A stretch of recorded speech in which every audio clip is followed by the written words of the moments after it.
ಜೀವಮರದ ಮೇಲೆ ಜಂಟಿಯಾಗಿ ಮೂಡಿದ ಹೆಸರ ಕೆತ್ತನೆ ಹೇಳದ ಕವನ. ನಿನ್ನ ಹೊರತು ಬೇರೇನನ್ನು ಯೋಚಿಸದ ನರಳಾಟವೇ ಹೇಳದ ಕವನ. ಪ್ರೇಯಸಿಯ ಹೆಸರ ಸುವರ್ಣಾಕ್ಷರ ಅಚ್ಚೆಯ ರೂಪದಲ್ಲಿ ಆಗದ ನೋವೇ ಹೇಳದ ಕವನ. ಬಂಡೆಕಲ್ಲು ತಾಳ್ಮೆ ಮೊರೆದು ಕೆತ್ತಿಸಿಕೊಂಡ ಅವಳ ನೆನಪೇ ಹೇಳದ ಕವನ. ಬಸ್ಸಿನ ಸೀಟಿಗೆ ಗೊತ್ತಾಗಿ ಅವಳಿಗೆ ತಿಳಿಯದೆ ಹೋದ ಅಕ್ಷರ ಹೇಳದ ಕವನ. 1000 ರೂಪಾಯಿ ನೋಟಿನ ಮೇಲೆ ಬರೆದ ಬೆಲೆ ಕಟ್ಟಲಾಗದ ಪ್ರೀತಿಯ ಮಾತು ಹೇಳದ ಕವನ. ಇದು ಹೇಳಲಾರದ ಕವನ, ಹೇಳಲಾರದ ಕವನ.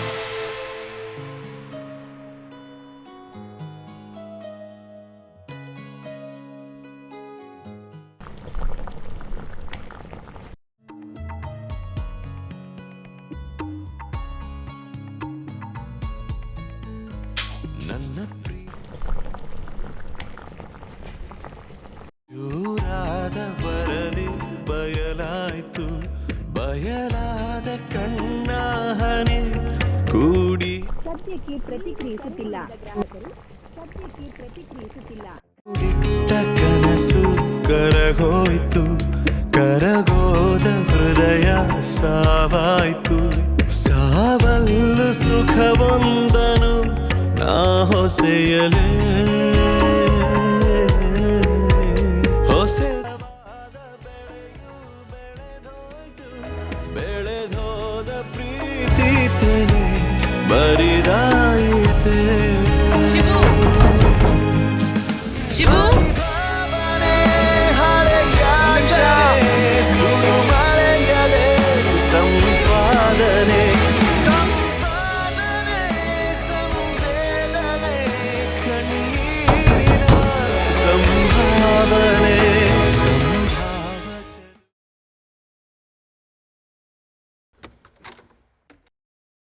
ಹೇ ಏನಾಯ್ತು? ಏನೂ ಇಲ್ಲ. ಅಳ್ತಿದ್ಯಾ? ಮುಖ ಸಪ್ಪಗಿದೆ. ಫೋನ್ ಹೊಡೆದಾಕಿದ್ಯಾ? ಏನಾಯ್ತು? ಹೇಳಿದ್ನಲ್ಲ ಏನೂ ಇಲ್ಲ ಅಂತ. ಹೇಳ್ತೀಯೋ ಇಲ್ವೋ? ಮಿಡಲ್ ಕ್ಲಾಸಲ್ಲಿ ಹುಟ್ಟಿದ್ ನನ್ ತಪ್ಪ. ಹೋದ್ಲು, ಬಿಟ್ಟು ಹೋದ್ಲು. ಕೂತ್ಕೋ. ಯಾರು? ಸ್ವಾತಿನಾ? ಅಪ್ಪ ಅಮ್ಮನ್ ಕಳ್ಕೊಂಡು ಪಡ್ಕೊಳ್ಳೋ ಪ್ರೀತಿ ಬೇಕಾಗಿಲ್ಲ ಅಂತ ಹೋಗ್ಬಿಟ್ಲು, ಬಿಟ್ಟು ಹೋಗ್ಬಿಟ್ಲು. ನನ್ನ ಕಣ್ಣಲ್ಲೂ ನೀರು ಬರುತ್ತಾ ಅನ್ಕೊಂಡೆ, ಬಟ್ ಅಳೋದ್ ನಿಲ್ಕೊಟ್ಬಿಟ್ಟು ಹೋಗ್ಬಿಟ್ಲು. ಎಲ್ಲಿ ನೋಡಿದ್ರು ಅವಳು ನೆನಪೇ ಬರ್ತಾ ಇದೆ, ಯಾರು ನೋಡಿದ್ರು ಅವಳೇ ಕಾಣಿಸ್ತಿದ್ದಾಳೆ. ಇಲ್ಲೇ ಇದ್ರೆ ಏನ್ ಮಾಡ್ಕೊಂತೀನಿ ಅಂತ ಭಯ ಆಗ್ತಾ ಇದೆ. ನಾನು ಊರಿಗೆ ಹೋಗ್ಬಿಡ್ತೀನಕ್ಕ. ನಂಗೆ ಅರ್ಥ ಆಗ್ತಿದೆ ಕಣೋ. ಬಾವ ಬರ್ಲಿ, ಅವ್ರ ಹತ್ರ ಮಾತಾಡಿ ಡಿಸೈಡ್ ಮಾಡೋಣ. ನಡಿ, ಕೆಳಗಡೆ ಹೋಗೋಣ. ಒಬ್ನೇ ಇದ್ರೆ ಅದ್ರ ಬಗ್ಗೆನೇ ಯೋಚನೆ ಮಾಡ್ತಿರ್ತೀಯ. ಬಾ ನಡಿ. ಇಲ್ಲಾಗಿ ನೀ ಹೋಗು, ನಾ ಆಮೇಲೆ ಬರ್ತೀನಿ.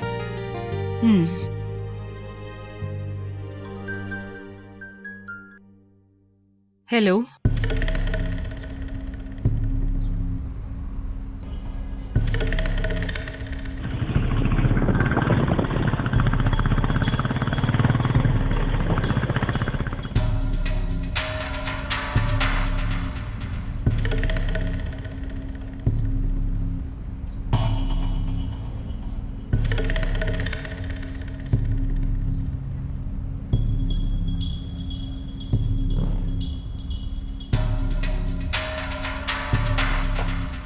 ಏನ್ ಗೌಡ್ರೆ, ಮುಖ ಸಪ್ಪಗಿದೆ?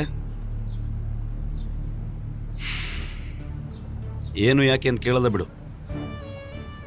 ಒಂದಂತೂ ನಿಜ, ಲೈಫಲ್ಲಿ ಕೆಲವೊಂದು ಪಾಠಗಳನ್ನ ಕಾಲೇಜಲ್ಲಿ ಫೀಸ್ ಕಟ್ ಕಲಿತೀವಿ. ಆದರೆ ಲೈಫು ಅಡ್ಮಿಷನ್ ಇಲ್ದೇನೆ ಕೆಲವೊಂದು ಪಾಠಗಳನ್ನ ಕಲಿಸುತ್ತೆ. ನನಗೂ ಕಲಿಸಿದೆ ನೋಡು. ನಿಂಗೆ ಅಡ್ವೈಸ್ ಮಾಡೋದಕ್ಕೆ ಬಂದಿಲ್ಲ, ನಿನ್ನ ವಯಸ್ಸಲ್ಲಿ ಕಲ್ತಿರೋ ಕೆಲವೊಂದು ಪಾಠಗಳನ್ನ ಶೇರ್ ಮಾಡ್ಕೊಳ್ಳೋದಕ್ಕೆ ಬಂದಿದ್ದೀನಿ. ಎಲ್ಲರೂ ಪ್ರೀತಿ ಮಾಡ್ತಾರೆ, ನಾನು ಪ್ರೀತಿ ಮಾಡಿದ್ದೆ. ನಮ್ಮ ಹುಡುಗಿ ಬೇರೆಯವನ ಜೊತೆ ಬೈಕಲ್ಲಿ ಹೋಗೋದು ನೋಡಿದ್ರೆ ಅರ್ಧ ಜೀವ ಹೋಗುತ್ತೆ. ಅದೇ ಹುಡುಗಿ ಮಧ್ಯರಾತ್ರಿ 12 ಗಂಟೆ ಬೇರೆಯವನ ಜೊತೆ ಮಾತಾಡ್ತಿದ್ರೆ ಪೂರ್ತಿ ಜೀವನೇ ಹೋಗುತ್ತೆ.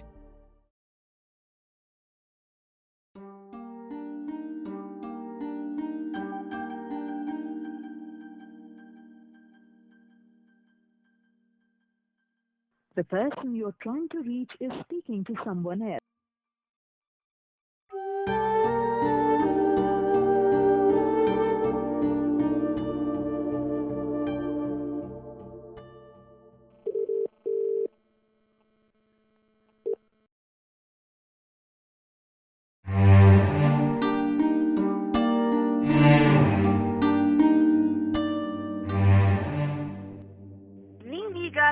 ಮಾಡಿರುವ ಸಂಖ್ಯೆಗೆ ಸ್ವಿಚ್ ಆಫ್ ಆಗಿದೆ.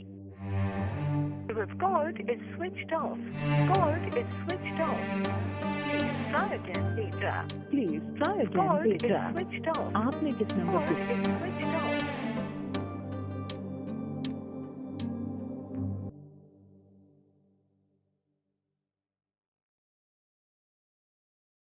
आपने जिस नंबर को कॉल किया है वो स्विच ऑफ या बंद है.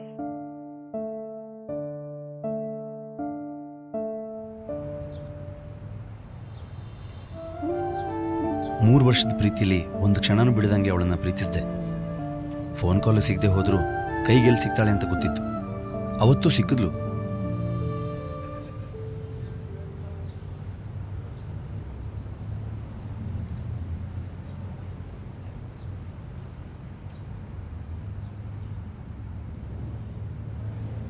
ಫೋನ್ ಏನಾಗಿದೆ? ಏನೂ ಇಲ್ಲ. ಸಾರಿ, ಆ್ಯಕ್ಚುಲಿ ಏನೋ ಪ್ರಾಬ್ಲಮ್. ಏನೋ ಪ್ರಾಬ್ಲಮ್? 2 ವಾರದಿಂದ ನೋಡ್ತಾ ಇದ್ದೀನಿ. ತುಂಬ ಚೇಂಜಸ್ ಕಾಣಿಸ್ತಾ ಇದೆಯಾ? ನನಗೆ ನೋವಾಗತ್ತೆ ಅಂತ ಗೊತ್ತಿದ್ರು ಬೇಕಂತಲೇ ಮಾಡ್ತಿದ್ಯಲ್ಲ. ನಿನ್ನೆ ರಾತ್ರಿ ಕಾಲ್ ಮಾಡಿದ್ರೆ ಬ್ಯುಸಿ, ಸ್ವಲ್ಪ ಹೊತ್ತು ಬಿಟ್ಟು ಟ್ರೈ ಮಾಡಿದ್ರೆ ಸ್ವಿಚ್ ಆಫ್. ಹೆಂಗಾಗಬಾರ್ದು. ಆದರೂ ಟ್ರೈ ಮಾಡ್ತಾನೆ ಇದ್ದೆ. ನಾನು ಎಷ್ಟು ಸಲ ನಿಂಗೆ ಕಾಲ್ ಟ್ರೈ ಮಾಡಿದೆ ಅಂತ ನಮ್ಮ ಮನೆ ಗಡಿಯಾರ ಕೂತು. ಬೆಳಿಗ್ಗೆ ಯಾವಾಗ ಆಗುತ್ತೋ, ನೀನು ಯಾವಾಗ ನೋಡ್ತೀನೋ, ನಿನ್ನ ಜೊತೆ ಯಾವಾಗ ಮಾತಾಡ್ತೀನೋ ಅಂತ ಹುಚ್ಚು ಹಿಡಿತಾ ಇತ್ತು. ನಿಜವಾಗ್ಲೂ ಪ್ರೀತಿ ಮಾಡಿದ್ರೆ ಇಷ್ಟೊಂದು ನೋವಾಗತ್ತೆ ಅಂತ ಗೊತ್ತಿರಲಿಲ್ಲ. ನೋಡ್ ಸುನಿ, ನಾನು ಹಾಗೇ ಇದ್ದೀನಿ. ನಿನ್ನ ಎಕ್ಸ್ಪೆಕ್ಟೇಷನ್ ಜಾಸ್ತಿ ಆಗಿದೆ ಅಷ್ಟೇ. ನನಗೂ ಒಂದು ಲೈಫ್ ಇದೆ ಅನ್ನೋದನ್ನ ಮರ್ತು ಯಾವಾಗ್ಲೂ ನಿನ್ ಜೊತೆ ಇರಬೇಕು, ಯಾವಾಗ್ಲೂ ನಿನ್ ಜೊತೆ ಮಾತಾಡ್ತಿರ್ಬೇಕು ಅಂದ್ರೆ ಕಷ್ಟ ಆಗುತ್ತೆ.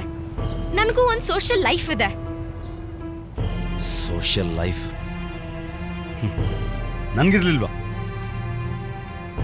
ಯಾವಾಗ್ಲೂ ನಿನ್ ಜೊತೆನೇ ಇರ್ಬೇಕು ಅನ್ಕೊಂಡಿದ್ದು ತಪ್ಪ? ಲೈಫ್ ಪೂರ್ತಿ ನೀನೇ ಇರ್ಬೇಕು ಅನ್ಕೊಂಡಿದ್ದು ತಪ್ಪ? ಸುನಿ, ಯಾಕೆ ಮೆಂಟಲ್ ತರ ಆಡ್ತಾ ಇದ್ಯಾ? ಎಲ್ರು ನಮ್ಮನೆ ನೋಡ್ತಿದ್ದಾರೆ. ಮೆಂಟಲೇ? ನನ್ಗಿಂತ ಜಾಸ್ತಿ ನಿನ್ನ ಪ್ರೀತಿ ಮಾಡಿದೆ ನೋಡು, ನಾನು ಮೆಂಟ್ಲೆ. ಮೈಗೆ ಹುಷಾರಿಲ್ದಿರೋ ತಾಯಿನ ಆಟೋದಲ್ಲಿ ಕಳಿಸಿ ನಿನ್ನ ಡ್ರಾಪ್ ಮಾಡಕ್ ಬಂದೆ ನೋಡು, ನಾನು ಮೆಂಟ್ಲೆ. ನಿನ್ ಜೊತೆನೇ ಇರ್ಬೇಕಂತ ನನ್ನ ಫ್ರೆಂಡ್ಸ್ನೆಲ್ಲ ದೂರ ಮಾಡ್ಕೊಂಡಲ್ಲ, ನಾನು ಮೆಂಟ್ಲೆ. ನೋಡ್ ಸುನಿ, ಇದು ನೀನ್ ಮಾಡಿದ್ದನ್ನೆಲ್ಲ ಎತ್ತಾಡ್ತೀಯ. ಎಷ್ಟು ಚೀಪ್ ಮೆಂಟಾಲಿಟಿ. ನನ್ ಫ್ಯೂಚರ್ ಕಾಣಿಸ್ತಾ ಇದೆ. ನಿನ್ನ ನಂಬ್ಕೊಂಡು ನಿನ್ ಜೊತೆ ನನ್ನ ಲೈಫ್ ಲೀಡ್ ಮಾಡಿದ್ರೆ ಜೀವನ ಪೂರ್ತಿ ನೀನ್ ಮಾಡಿದ್ದನ್ನೆಲ್ಲ ಎತ್ತಾಡ್ತೀಯ. ಅದ್ ಸರಿ, ಇದನ್ನೆಲ್ಲ ಮಾಡು ಅಂತ ನಾನೇನಾದ್ರೂ ನಿನಗೆ ಹೇಳಿದ್ನ? ಇನ್ನು ನಿನ್ನ ಹತ್ರ ಮಾತಾಡಿ ಪ್ರಯೋಜನ ಇಲ್ಲ. ಆಲ್ರೆಡಿ ಹುಚ್ಚು ಹಿಡಿತಾ ಇದೆ. ನಾನು ಏನ್ ಮಾಡ್ತೀನಿ ಅಂತ ನನಗೆ ಗೊತ್ತಿಲ್ಲ. ಹೊರಡಿಲ್ಲಿಂದ, ಹೋಗ್ತಾ ಇರೋ.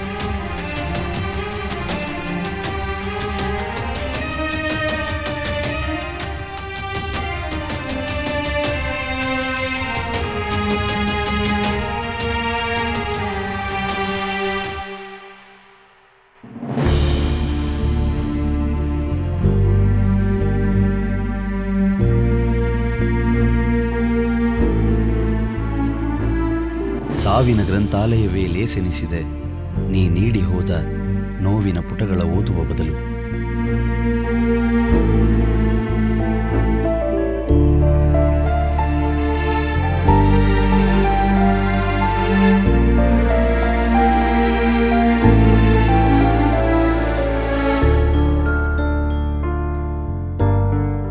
ಸುನಿ, ನನಗೆ ನೀನ್ ಬಿಟ್ಟಿರಕ್ಕಾಗ್ತಿಲ್ಲ. I love you. ನಿನ್ ಎಕ್ಸ್ಪೆಕ್ಟೇಷನ್ ಜಾಸ್ತಿ ಆಗಿದೆ ಅಷ್ಟೇ. ನನಗೂ ಒಂದು ಸೋಷಿಯಲ್ ಲೈಫ್ ಇದೆ. ಕಾರ್ತಿಕ್ ಜಸ್ಟ್ ಫ್ರೆಂಡ್ ಅಷ್ಟೇ. ಇದನ್ನೆಲ್ಲ ಮಾಡು ಅಂತ ನಾನೇನಾದ್ರೂ ನಿನಗೆ ಹೇಳಿದ್ನ?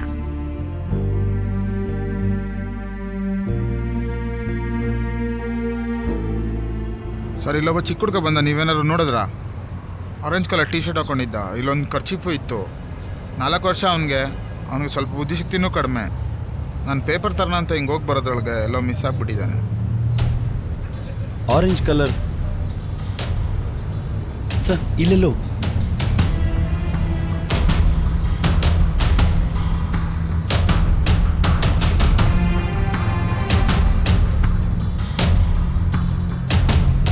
ಹಲೋ, ಹುಡುಕ್ತಾ ಇದ್ದೀನಿ, ಇನ್ನೂ ಸಿಕ್ಕಿಲ್ಲ.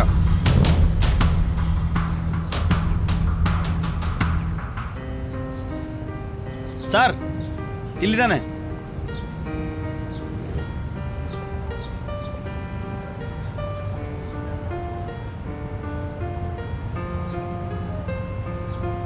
ತುಂಬ ಥ್ಯಾಂಕ್ಸ್. ಇಲ್ಲ ಅದೆಲ್ಲ ಪರವಾಗಿಲ್ಲ.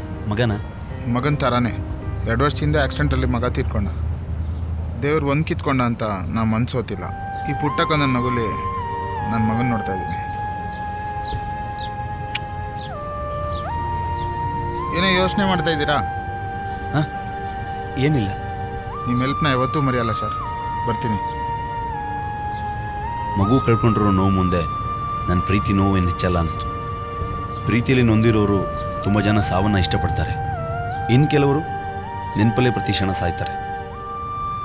ಕೆಲವರು ವರ್ಷಗಟ್ಟಲೆ ತಗೊಂಡ್ರೆ, ಕೆಲವರು ತಿಂಗಳುಗಟ್ಟಲೆ ತಗೊಳ್ತಾರೆ. ಆದರೆ ಈ 10 ನಿಮಿಷದಲ್ಲಿ ನೋವಿಂದ ಪಾರಾಗೋ ರೀತಿ ಕಲಿತೆ. ಸಾವೇ ಕೊನೆ ಅಂದ್ಕೊಂಡಿದ್ದು ನನಗೆ ಈ ಅಪರಿಚಿತನ ಮೂಲಕ ಬದುಕೋ ಕೆಲವು ವಿಷಯಗಳು ತಿಳಿತು. ನಮಗೆ ತಿನ್ನಕ್ಕೆ ಕೂಳಿದ್ದು, ಇರಕ್ಕೆ ಮನೆ ಇದ್ದು, ಹುಡುಗಿ ಲವ್ ಅಂತ ಇಲ್ಲದೆ ಇರೋ ನಾಕಾಣಿ ಕೆಲ್ಸಕ್ಕೆ ಬರದೇ ಇರೋ ಫೀಲಿಂಗ್ಸ್ನ ಹುಟ್ಟಿಸ್ಕೊಂಡು ದೊಡ್ಡ ಭಗ್ನ ಪ್ರೇಮಿಗಳ ಥರ ಹಾರ್ಟಲ್ಲಿ ಬೋರ್ಡ್ ಹಾಕೊಂಡ್ಬಿಡ್ತೀವಿ. ಆದರೆ ನಮಗಿಂತ ತುಂಬ ನೋವು ಅನುಭವಿಸಿರೋ ಜನಗಳ ಮಧ್ಯೆ ಸ್ವಲ್ಪ ಓಡಾಡಿದ್ರೆ ಅಥವಾ ಅವ್ರ ಬಗ್ಗೆ ತಿಳ್ಕೊಳ್ಳೋ ಪ್ರಯತ್ನ ಮಾಡಿದ್ರೆ ನಾವೆಷ್ಟೋ ಬೆಟರ್ ಅನಿಸುತ್ತೆ. ನೊಂದಿರೋ ಜೀವದ ನಗುವಿಗೆ ನಾವು ಮಾಡಿರೋ ಪುಟ್ಟ ಸಹಾಯನೇ ಕಾರಣ ಅಂತ ತಿಳಿದಾಗ ನಮಗಾಗೋ ಮನಸ್ತೃಪ್ತಿ ಅದು ನಮ್ಮಲ್ಲಿರೋ ಎಂಥ ನೋವನ್ನಾದರೂ ಮರೆಸುತ್ತೆ. ಲೈಫಲ್ಲಿ ದೇವರು ಎಲ್ಲ ರೀತಿಯಲ್ಲೂ ಚೆಕ್ ಪಾಯಿಂಟ್ ಇಟ್ಟಿರ್ತಾನೆ. ಈ ಅಪರಿಚಿತನ ಮೂಲಕ ನನಗೂ ಒಂದು ಚೆಕ್ ಪಾಯಿಂಟ್ ಇತ್ತು. ಈ ಅಪರಿಚಿತ ಎಲ್ಲೆಲ್ಲೂ ಸುತ್ತಾಡಿ ನನ್ನ ಹತ್ರನೇ ಯಾಕೆ ಬಂದ? ನಾನೇ ಯಾಕೆ ಸಹಾಯ ಮಾಡಬೇಕಿತ್ತು? ಈ ಒಂದು ಇನ್ಸಿಡೆಂಟಿಂದ ನಾನು ಫೀಲಿಂಗಿಂದ ಕಂಪ್ಲೀಟಾಗಿ ಹೊರಗೆ ಬಂದಿದ್ದೀನಿ ಅಂತ ಹೇಳ್ತಿಲ್ಲ. ಈಗಲೂ ನನ್ನ ದುಃಖನ ಮರೆಯೋದಕ್ಕೆ ಬೇರೆಯವ್ರ ಮುಖದಲ್ಲಿ ನಗುನ ಹುಡುಕ್ತಾ ಇದ್ದೀನಿ. ನನ್ನ ಹುಡುಗಿ ಮೋಸ ಮಾಡಲು ಅಂತ ಎಲ್ಲ ಹುಡುಗಿರು ಕೆಟ್ಟವರಲ್ಲ, ಅಥವಾ ನಾನೊಬ್ಬ ನಿಯತ್ತಾಗಿದೆ ಅಂತ ಎಲ್ಲ ಹುಡುಗರು ಸಾಚ ಅಂತಲ್ಲ. ಟೇಕ್ ಯುವರ್ ಟೈಮ್, ಯೋಚನೆ ಮಾಡು.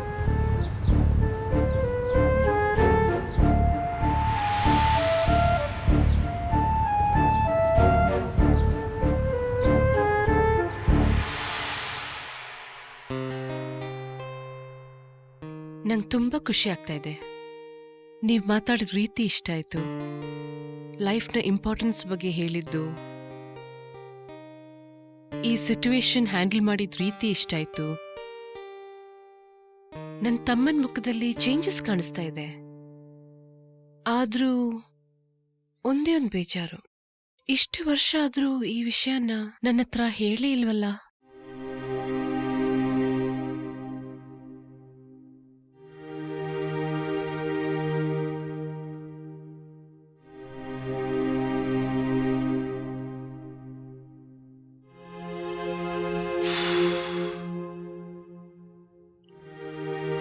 ಒಂದು ಮನಸ್ಸು ಪರಿವರ್ತನೆ ಆಗೋದಾದ್ರೆ ಒಂದು ಸುಳ್ಳು ಕಥೆನ ನಿಜವಾದ ಕಥೆ ಥರ ಹೇಳೋದ್ರಲ್ಲಿ ಯಾವ ತಪ್ಪು ಇಲ್ಲ. ತಮ್ಮನ್ ಕರ್ಕೊಂಡು ದೇವಸ್ಥಾನಕ್ಕೆ ಹೋಗ್ತಾ ಇದ್ದೀನಿ, ನೀವು ರೆಸ್ಟ್ ಮಾಡಿ.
ಒಬ್ಬರ ಮನಸ್ಸು ನೋವಾಗಬಾರ್ದು ಅನ್ನೋದಾದರೆ ಒಂದು ನಿಜವಾದ ಕಥೆನ ಸುಳ್ಳು ಕಥೆ ಅಂತ ಹೇಳೋದ್ರಲ್ಲಿ ತಪ್ಪೇನೂ ಇಲ್ಲ.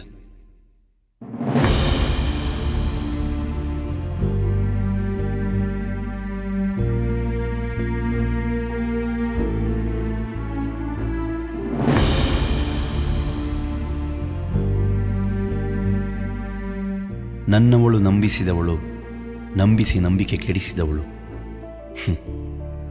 ಈಗಲೂ ನಂಬಲಾರೆನು ನಾಟಕೀಯ ಪ್ರೀತಿಯಲ್ಲಿ ನನ್ನವಳು ನಟಿಯೆಂದು.